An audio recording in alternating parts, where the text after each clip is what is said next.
اما بعد قال اللہ تبارک و تعالی فی القرآن المجید والفرقان الحمید فاعوذ باللہ من الشیطان الرجیم بسم اللہ الرحمن الرحیم لعمرک صدق اللہ العظیم۔ میرے زندگی کا مقصد تیرے دین کی سرفرازی، میں اس لیے مسلمان، میں اس لیے نمازی۔ محترم و مکرم معزز سامعین اکرام، السلام علیکم ورحمۃ اللہ وبرکاتہ۔ ابھی میں نے جو آیت مبارکہ کی تلاوت کی، اس میں اللہ تعالیٰ ارشاد فرماتا ہے، اے نبی کریم صلی اللہ علیہ وآلہ وسلم، آپ کی زندگی مبارک کی قسم۔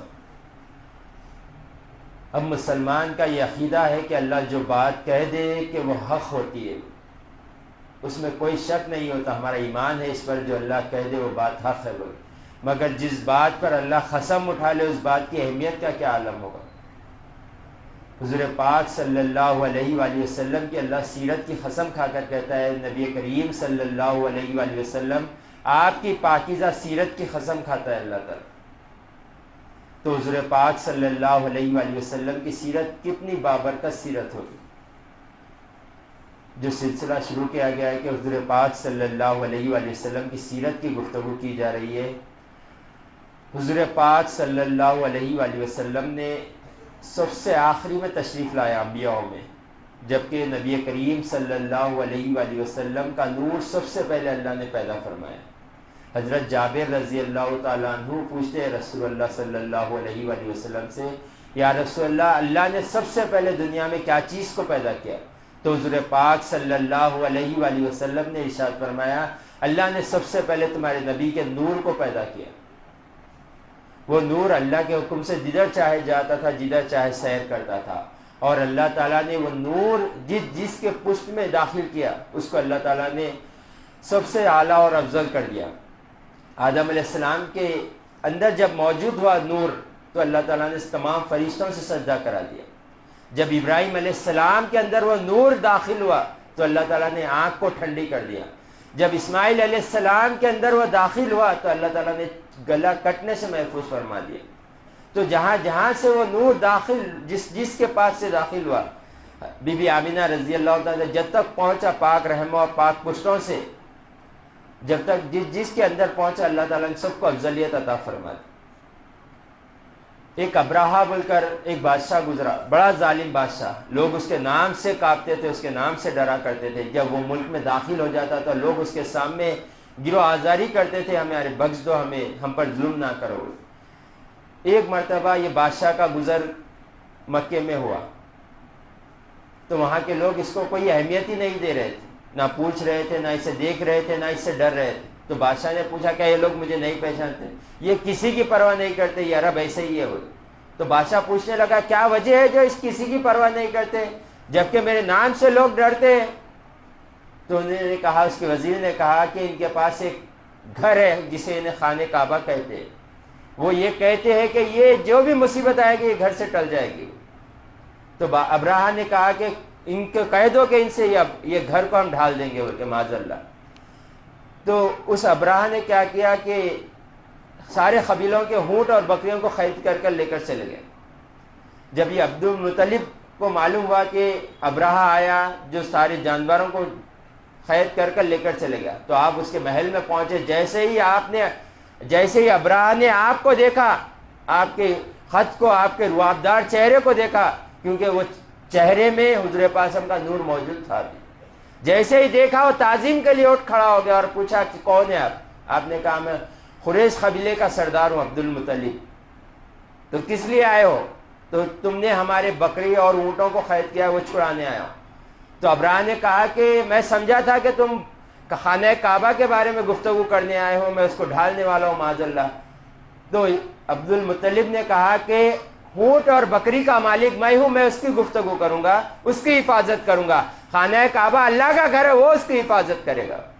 آپ نے کہہ کر یہ بکری اور اونٹ لے کر چلے گئے اور اپنے قبیلے والوں سے کہا کہ مکہ شریف کو چھوڑ کر آگے چلے جاؤ، اور آپ اپنے گھر والوں کو لے کر مکہ شریف میں گئے اور اللہ سے دعا کی، اور آپ بھی باہر نکلے۔ جب یہ ناپاک ارادے سے جب نکلا تو اس کا ایک اونٹ تھا محمود بول کر، وہ اونٹ آگے بڑھنے نہیں لگا۔ تو یہ جب بڑھنے لگے ڈھالنے کے لیے تو اللہ نے ابابیل کو بھیجا آسمان سے. اتنی چھوٹی چوڑی ہے جس سب پرندوں میں سب سے چھوٹی چوڑی کہا جاتا ابابیل, جو 3 کنکریاں لے کر آتے تھے. جیسے ہی آگے بڑھے اللہ تعالیٰ نے انہیں حکم دیا تو وہ سر کے اوپر سے جب کنکری ڈالتے تھے پیر کے اندر سے دھس کے نکل جاتی تھی, ہر کسی کو ریزہ ریزہ کر دیے. تو اللہ تعالیٰ اس کا سورہ فیل میں ذکر کرتا ہے اللہ تعالیٰ قرآن میں یہ واقعے کا. تو اللہ تعالیٰ جب کسی کی مدد کرنا چاہتا ہے, جب کسی کو اللہ تعالیٰ عزت و عظمت سے نوازنا چاہتا ہے تو اس کے لیے کوئی ذریعہ بڑا ہونا ضروری نہیں ہے. آج ہم ذری سی بات کو بڑی پریشانی کو لے کر بیٹھ جاتے ہیں, یہ سوچ کر کہ اب یہ کیسے جائے گی. اللہ تعالیٰ قادر مطلق ہے, اگر وہ چاہتا ہے تو فوجوں کو وہ کنکریوں سے ختم کر سکتا ہے. تو ہماری پریشانیوں کا کیا ہے, کوئی مثال نہیں رہتی ہماری پریشانیوں کے اللہ کے آگے. اللہ قرآن میں فرماتا ہے اگر اس کوئی چیز کا ارادہ کرتا ہے تو وہ کہتا ہے کن فیکن, وہ ہو جاتی ہے. بس وہ کہتا ہے کن ہو جا فیکن, وہ ہو جاتی ہے, بس اتنا ہی بس. تو ہم اللہ کے کن کے محتاج بن کے رہے. وہ ہر لمحے کے لیے ہر چیز پر قادر ہے, بس بندہ ہاتھ اٹھا لے. اللہ تعالیٰ کسی کے ہاتھ کو خالی نہیں لوٹاتا. حضور پاک صلی اللہ علیہ وآلہ وسلم نے ارشاد فرمایا اگر کوئی بندہ رب کی بارگاہ میں ہاتھ اٹھاتا ہے تو اللہ کو شرم آتی ہے اس کے خالی ہاتھ لوٹانے کے. ہم مانگے تو صحیح رب سے, ہم یقین تو پیدا کریں رب کی بارگاہ میں جب ہاتھ اٹھائیں تو تو ہی دینے والا ہے. ہم ہاتھ اٹھانے سے پہلے ہمارا یہ یقین ہوتا ہے ملتا ہے کہ نہیں ملتا ہے. اسی کی وجہ سے ہم آج پیچھے. لوگوں نے سلطنت مانگ لی, لوگوں نے دنیا مانگ لی, لوگوں نے ہر چیز مانگ لی, اللہ نے عطا کیا. پھر آپ کو عطا نہیں کرے گا, ضرور عطا کرے گا. بس ہم یقین پیدا کریں اللہ ہر چیز پر قادر مطلق ہے.